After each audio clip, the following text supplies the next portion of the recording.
படம் பார்த்த டைரக்டரே தான் பொண்ணு இதை பார்க்கக்கூடாதுன்னு நினச்சா அதுக்கு பேர் படம் இல்லை. 5000 அடிக்கு ஒரு கிரெயின் வாங்கியிருக்கேன், 90 கோடி ரூபாய்க்கு ஒரு கேமரா வாங்கியிருக்கேங்கிறது அல்ல இது வளர்ச்சி. சினிமாவை தாண்டி வாழ்க்கையோடு ஒன்றிய நட்பு அது. சரக்கு இல்லாதவங்ககிட்ட நீ அப்படி செய்யாத இப்படி செய்யாத நீ இப்படி செய்யன்னு கேட்குறது நம்முடைய தப்பு.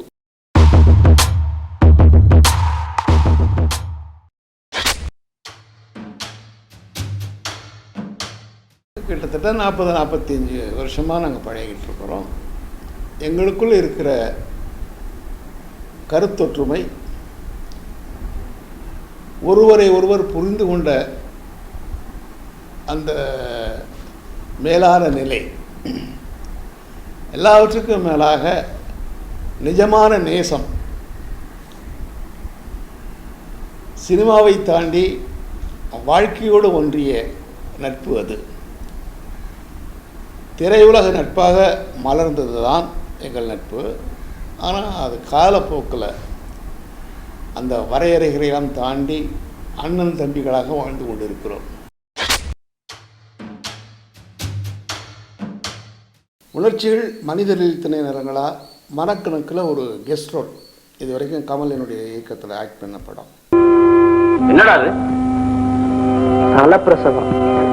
அது அது அவன் பார்த்த சினிமாவை சொல்றான். தொடர்ந்து ஏன் பண்ணலை அப்படிங்கிறது அவருடைய மார்க்கெட் வேல்யூ ஏறி போச்சு. என்ன நம்பி வருகிற ப்ரொடியூசர்ஸ் வந்து அதற்கான ஆயத்தங்களோடு வரணும் அப்படிங்கிறது ஒன்று. அதற்கு கமலுக்கு பொருத்தமான கதைகள், கமலுக்கு அதில் ப்ராக்டிக்கல் டிஃபிகல்ட்ஸ் நிறைய இருக்குது.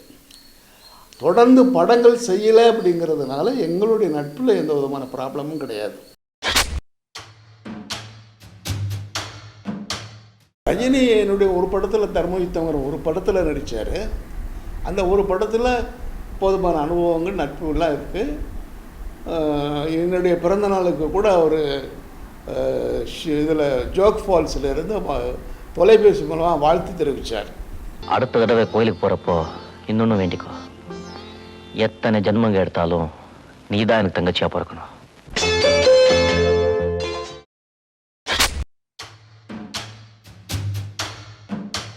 பெரிய அளவில் பேர் வாங்கி கொடுத்த படம் சிறை. அது வந்து அனுராதா ரமணனுடைய சிறுகதையை படமாக்கினேன். அது வந்து எனக்கு பெரிய பேர் வாங்கி கொடுத்துச்சு. அப்புறம் வியாபார ரீதியாக தர்மயுத்தம், ஆகாய கங்கை உந்தேன் மலர் சூடி பொன்னான் விழித்தேடி. ரஜினிக்கும் அது நல்ல பேர் வாங்கி கொடுத்துச்சு, எனக்கும் பேர் வாங்கி கொடுத்துச்சு, ப்ரொடியூசருக்கும் பயனுள்ளதாக இருந்துச்சு. மற்றபடி உணர்ச்சிகள், உண்மைகள், மனக்கணக்கு, ராஜாங்கம், வரம், தாலிதானம், கூட்டுக்குழுக்கள், இப்படி என்னுடைய படைப்புகள் எல்லாமே எனக்கு மனநிறைவு இல்லாமல் 1-2 படங்கள் செய்திருக்கிறேன். ஆனால் அது வெற்றி பெறவில்லை. காரணம், எனக்கு அதில் ஈடுபாடு இல்லாமல் செய்த காரணத்தால் அந்த படங்கள் வெற்றி பெறவில்லை. ஆனால் நான் ஈடுபாட்டோடு படங்கள் செய்வதைத்தான் விரும்புகிறேன்.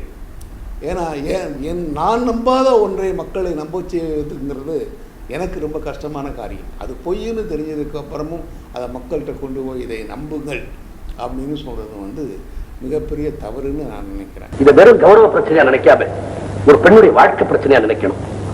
வெறும் மனசார மாத்திரம் ஒருத்தர் வாழ்ந்துட முடியாது. அதாவது வாழ்க்கை தான் படம்னு நான் நினைக்கிறேன். வாழ்க்கையை தாண்டி படம் இருக்கக்கூடாது. வாழ்க்கையை பிரதிபலிப்பாக தான் ஒரு சினிமா இருக்கணும். அது என்னுடைய கருத்து. அப்படிங்கிறப்போ நம்முடைய வாழ்க்கையில் பாட்டுங்கிறது எந்த சூழ்நிலையில் இடம்பெறும். எல்லா சூழ்நிலையிலும் நம்ம வந்து டான்ஸ் ஆடிட்டு இருக்க முடியாது, டுவேட் பண்ணிகிட்டு இருக்க முடியாது, குரூப் டான்ஸ் ஆட முடியாது.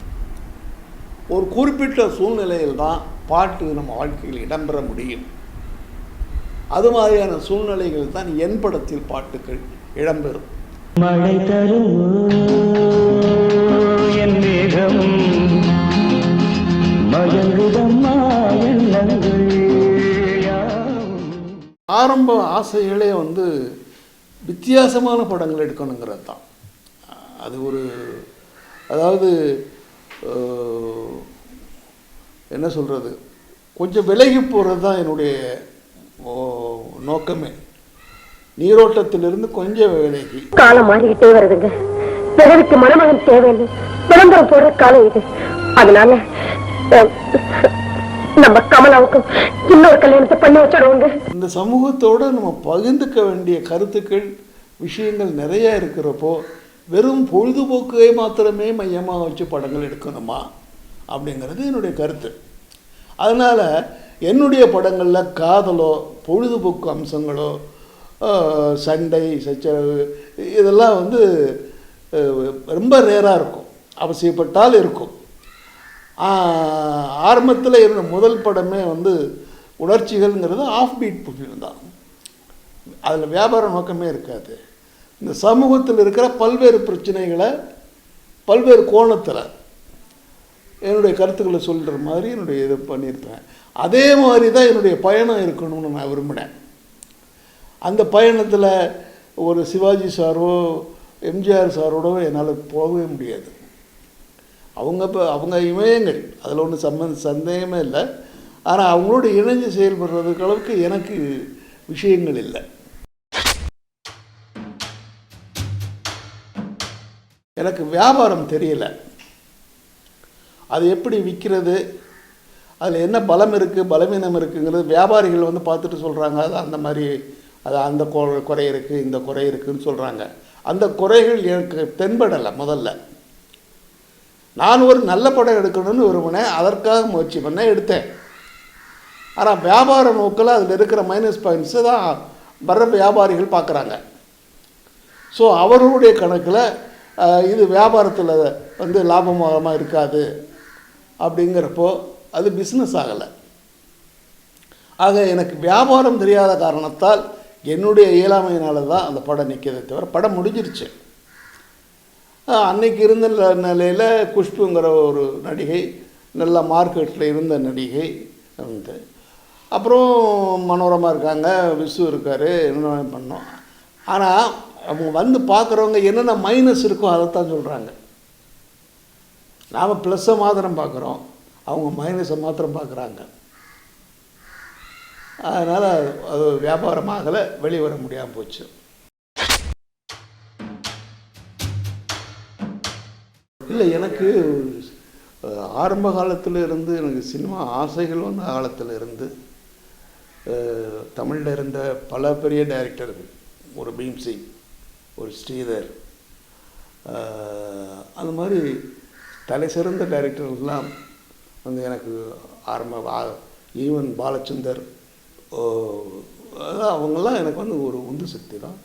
இந்தியில் குருதத்துன்னு ஒரு டைரக்டர் இருந்தார்.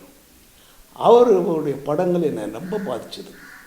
ஒரு பியாசா, காக்கஸ் காப்பூல், இந்த மாதிரி படங்கள்லாம் பார்த்துட்டு இந்த மாதிரி படங்கள் நம்ம எடுக்கணும் அப்படிங்கிற ஆசை எனக்கு மனசில் பிறந்தது.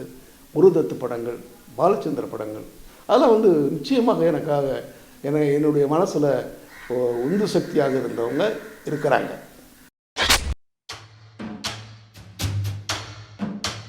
நாம் காட்டுற இந்த விஷயங்கள் நம்ம வீட்டில் நடந்தால் நாம் அதை ஏற்றுக்குவோமான்னு கொஞ்சம் நேரம் யோசித்து பார்த்தாங்கன்னா அது சம்மந்தப்பட்ட கலைஞர்கள் அந்த தவறுகளை செய்ய மாட்டாங்கன்னு நம்புகிறேன்.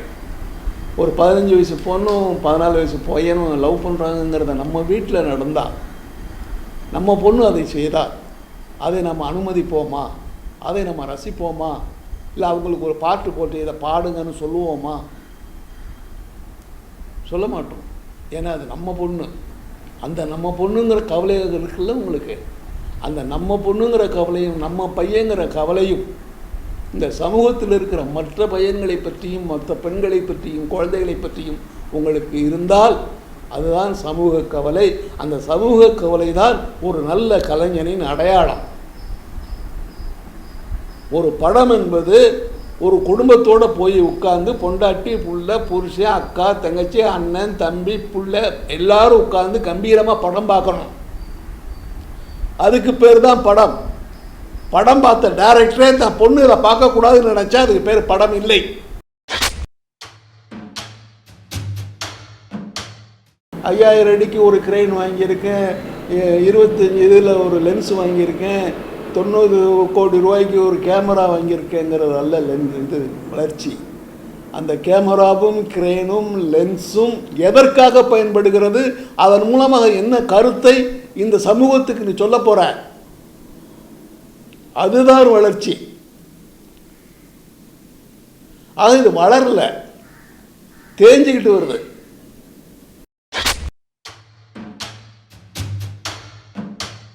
எனக்கு என்ன தோணுதுன்னா, அவங்களால முடிஞ்சதை செய்கிறாங்க, அவ்வளோதான். அவங்களால் என்ன முடியுமோ, அவங்களுக்கு என்ன தெரியுமோ அதை செய்கிறாங்க. அதை விட அவர்கிட்ட இருந்து எதிர்பார்க்கறது நம்முடைய தவறுன்னு நான் நினைக்கிறேன். ஏன்னா ஒரு படத்தை எடுத்தால் வரிசையாக வர்ற அத்தனை படங்களுமே அருவா கலாச்சாரம், பொண்ணை கடத்துறது, திருட்டு பண்ணுறது, கொள்ளையடிக்கிறது எப்படி, பொண்ணை கடத்துறது எப்படி, அம்மாவுக்கு தெரியாமல் பணம் திருடுறது எப்படி, கொலை செய்கிறது எப்படி, ரேப் பண்ணுறது எப்படி, இந்த சிந்தனைகளில் தான் இந்த படங்கள் வருதே தவிர இந்த சமூகத்தில் இந்த குறை இருக்குது. இதையெல்லாம் நாம் வந்து பேசணும், இதை நம்ம ஞாபகப்படுத்தணும். குடும்பங்களில் இந்த ஒற்றுமைகள் போயிருச்சு. அந்த குடும்பங்களில் இருக்கிற ஒற்றுமை குறைவுக்கு காரணம் என்னது? அவை மறுபடியும் தமிழகத்தில் வந்து ஒரு கூட்டு குடும்பங்கள் வருவதற்கு நம்மால் என்ன செய்ய முடியும்? காதல்ங்கிற பேரில் விவரம் தெரியாத பையங்களையெல்லாம் விசில் அடிக்க வச்சு அந்த பையன் பொண்ணுங்களும் ரொம்ப கன்றாவே இருக்கு. ஆக அவங்களுக்கு எது ஈஸியாக பணம் சம்பாதிக்க முடியும்னு நினைக்கிறாங்களோ அதை அவங்க செய்கிறாங்க. இதுக்கு மேலே அவங்ககிட்ட இல்லை, சரக்கு இல்லை. சரக்கு இல்லாதவங்ககிட்ட நீ அப்படி செய்யாத, இப்படி செய்யாத, நீ இப்படி செய்யன்னு கேட்குறது நம்முடைய தப்பு. இந்த சூழல் மாறும், நிஜமான திறமைசாலிகள் வருவாங்க. இந்த அருவா கலாச்சாரம், இந்த பொம்பளை கலாச்சாரம், இந்த வல்காரிட்டி இதெல்லாம் மாறும். மாறுகிற சம்பவத்துக்கு அப்புறம்தான் தமிழ் சினிமா மறுபடியும் மறுமலர்ச்சி அடையும். இதுவரையிலும் என்னுடைய இந்த நிகழ்ச்சியை, என்னுடைய கருத்துக்களை கேட்டுக்கொண்டிருந்த ரசிகர்களுக்கு என்னுடைய நன்றி. இந்தியா கிளிட்ஸ் நேயர்கள் அனைவருக்கும் என்னுடைய அன்பார்ந்த தீபாவளி வாழ்த்துக்கள்.